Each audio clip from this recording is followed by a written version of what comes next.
The News Watch never stops. This is 1010 Wins at 92.3 FM. You give us 22 minutes, we'll give you the world. Good morning. It's 51 degrees. The sun already shining at 7:40 on this Friday, October 13th.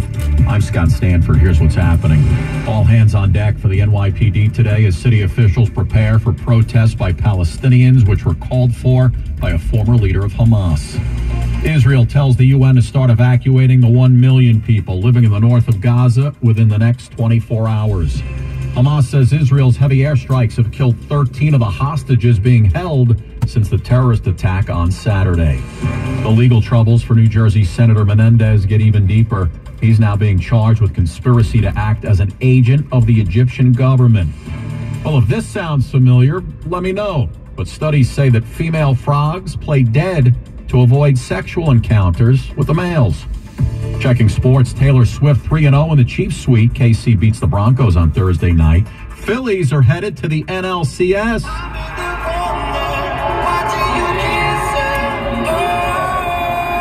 Yeah, get used to that song. AccuWeather, mostly sunny today, high in the mid-60s, but then the gloomy weather's going to kick in a little for the weekend. Wins News Time, 7:41. We get you back out the roads here on this Friday, October 13th. What do you say, Sue Allen? I say let's start with the subways because we've got slowdowns and delays. Bronx-bound 2 and 5 trains, some police activity at 108th Street, plus you have subway delays on the 3, 5D, F, and G trains. Now to the roads in Brooklyn, Bell Parkway eastbound, right near Knapp Street. Looks like somebody broke down and one lane is blocked, and then inbound Gowanus is just a mess right by 54th Street. There's a broken down MTA bus and it takes out the left lane. Here's what you need to know about the bridges and tunnels. The Brooklyn-bound Verrazano Bridge, upper level, there was a stall that has been cleared away, but still real slow because of the problems on the inbound Gowanus. Now, inbound George Washington Bridge, that looks like it's about a 30-minute delay to both levels. You got 30 at the Lincoln and 30 to 35 at the inbound side of the Holland Tunnel. In New Jersey, southbound Garden State Parkway to south of exit 143 in Irvington, an accident. The right lane is blocked. And then southbound Route 17, right by Route 80 in Lodi, you have another crash. And we'll take it over to the northern suburbs. On the northbound side of the New York State Thruway, right at the Garden State Parkway connector, the right lane is closed. This is all because of another collision. I'm Sue Aller. Next report at 7:51. 1010 Wins on 92.3 FM. A former Hamas leader called for worldwide pro-Palestinian rallies today. So the NYPD is full force looking to keep things under control. Mayor Adams is promising heightened police protection for houses of worship and schools. New York City rejects terrorism. We reject hate. We stand united. And Governor Hochul tried to assure the public that the state is on top of this. We monitor any potential security threats. Rebecca Weiner is the Deputy Police Commissioner of Intelligence and Counterterrorism, and she says there are no credible specific threats against the city. New Yorkers and everybody visiting our city should certainly stay vigilant, but really should also stay calm. Tonight, Mayor Adams speaks at the Sabbath service at Temple Emmanuel on the Upper East Side.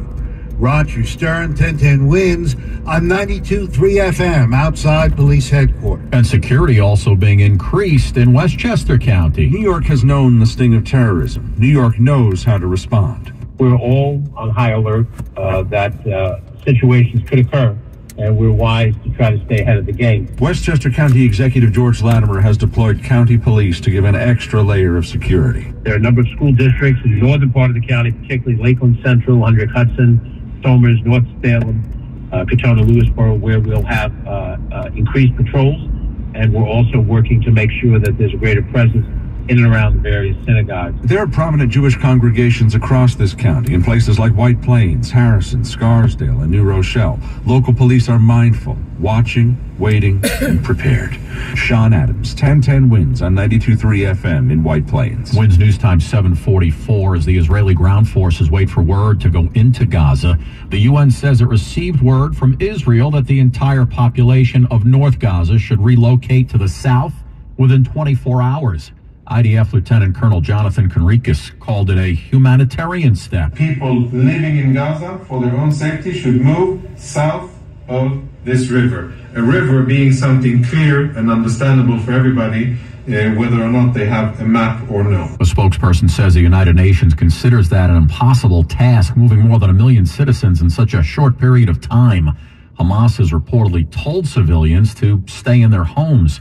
Experts say it's also not clear yet what an Israeli ground assault in Gaza would look like. Intelligence wasn't there on Hamas's offensive capabilities, and I think they're still working out if they've got the right intelligence on their defensive capabilities, because they won't want this to be a slaughter of IDF personnel if they do indeed decide to go into Gaza. Correspondent James Longman. National Security Council spokesman John Kirby says the American death toll now stands at 27.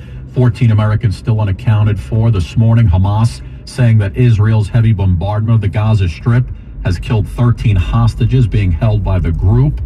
Israel's barrage of airstrikes on Gaza continue to take aim at Hamas terrorist sites. Bushra Khalidi is on the board of directors at Oxfam, which is an organization dedicated to ending poverty.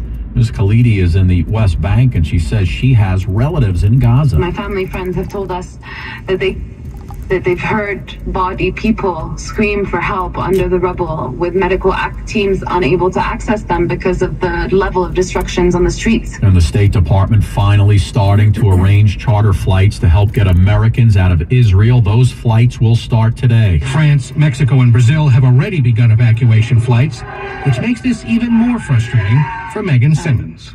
It feels like every minute that she's there, she is one less minute where she's safe. CBS News has also learned the U.S. and Qatar have agreed to block Iran from accessing $6 billion in Iranian oil revenue, freed up as part of the recent prisoner swap. The White House has been facing bipartisan pressure to lock down the money, given Iran's support for Hamas. That's Ed O'Keefe reporting. A young 16-year-old boy here at home was so moved when he read about Hamas terrorists killing 30 police officers in a southern Israeli village. He decided he needed to do something, so he jumped into action, started a fund drive to raise money for the officers' families. Samuel Davis from Islandia on Long Island spoke to 1010 Wins. This was not at all just me. I had help from my dad, and there's a non-for-profit organization called Law Enforcement Officers Weekend, and we've been working with them. Samuel's raised $22,000 for their families so far. Wins News Time 7:47. We're at 51, headed up to 65 today. Nice sunny day on the way. More charges leveled against New Jersey Senator Bob Menendez. Federal prosecutors are now charging Senator Bob Menendez with conspiring to act as an agent of the Egyptian government. The indictment accuses Menendez of taking a series of acts along with his wife and business associate from 2018 to 2022 on behalf of Egypt and Egyptian military and intelligence officials. Menendez and his wife have already pleaded not guilty to charges that allege they accepted bribes of cash, gold bars, and a luxury car. It's Wendy Gillette reporting. After the latest charges, Menendez says it flies in the face of my long record of standing up for human rights and democracy in Egypt and in challenging leaders of that country. One police officer was killed, another injured when they came upon a robbery inside a garage at Philadelphia's International Airport. Authorities say the two officers were coming into work last night around 11 p.m. There were several suspects trying to break into the vehicles in that garage. The officers jumped in to stop the suspects, who opened fire, killing a 50-year-old officer. One of the robbery suspects was also shot and killed. The other officer is in stable condition. Their names haven't been released yet. Here's Police Commissioner John Stanford. Numb moment for us to again encounter something like this. We just had 3 officers shot last week, and then this tonight. And so you can imagine what we feel.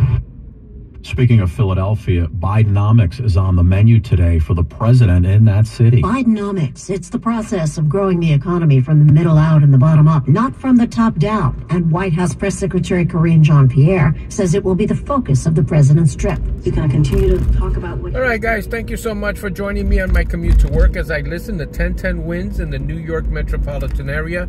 Our mission here is to document history for future generations. We'll see you on the next video.